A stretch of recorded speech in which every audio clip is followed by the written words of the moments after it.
Well, I did some demos in Toronto, and of most of the stuff that was on the Mannequin CD. And my manager, I had a manager in Canada, and he went to L.A. and dropped tapes off at the various record companies. And we got a great response from that, and Gary was the one who really wanted it, and I was a Steely Dan fan, so I thought Gary would be a good guy to go with, and I loved working with him. He was fantastic.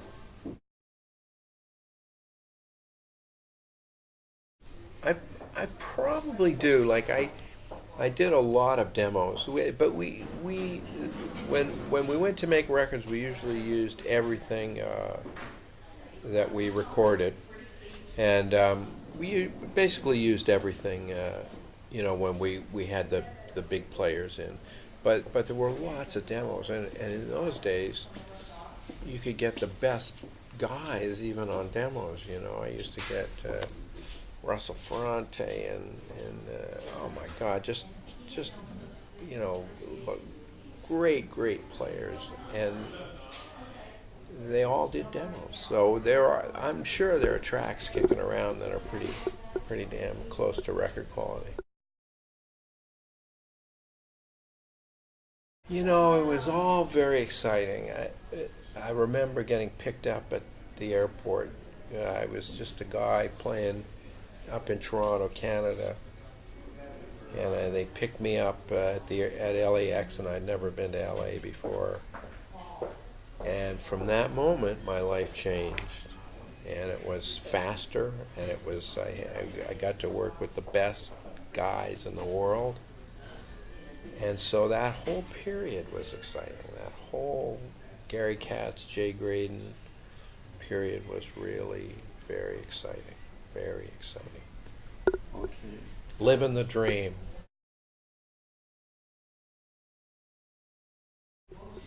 Yes and no. I always enjoyed working in LA.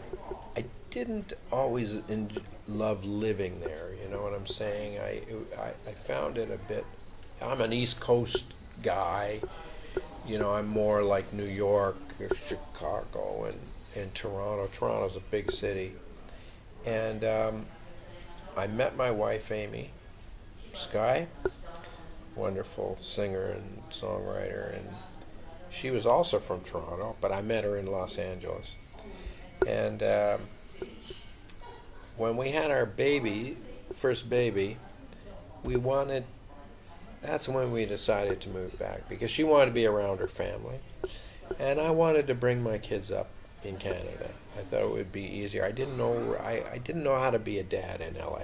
Too much driving and too many chauffeurs and private schools, and so I knew how to bring up a child, and that when you have a baby, that's the most important thing.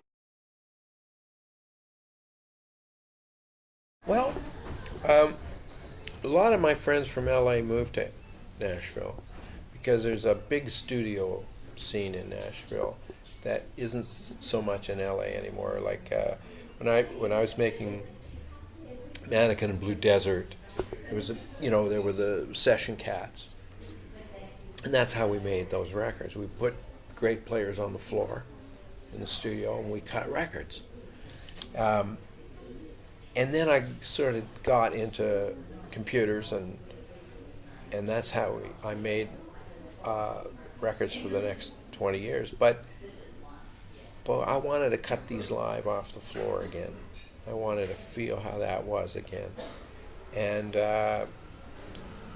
there's such amazing players in Nashville, and we just decided we'll just. I tell you, do you know Dan Hill over here? Well, Dan, I was talking with Dan one day, and he said, and I said, I'm going to make another record. He said, just shut up and go down and cut it in Nashville. He says, don't even bother with computers. He says, just go and cut it. He said, get out of your comfort zone. You know, and it started me thinking. And so I did. It wasn't easy for me. I'm a control freak, and I like to control everything. But you know what? It worked out great. How it Well, it took me 9 years to write it, and it's about the 9/11. It's about that iconic photograph of the man who jumped. Oh, there were many people who jumped, but this one photograph just sort of caught the imagination of America and maybe the world. And I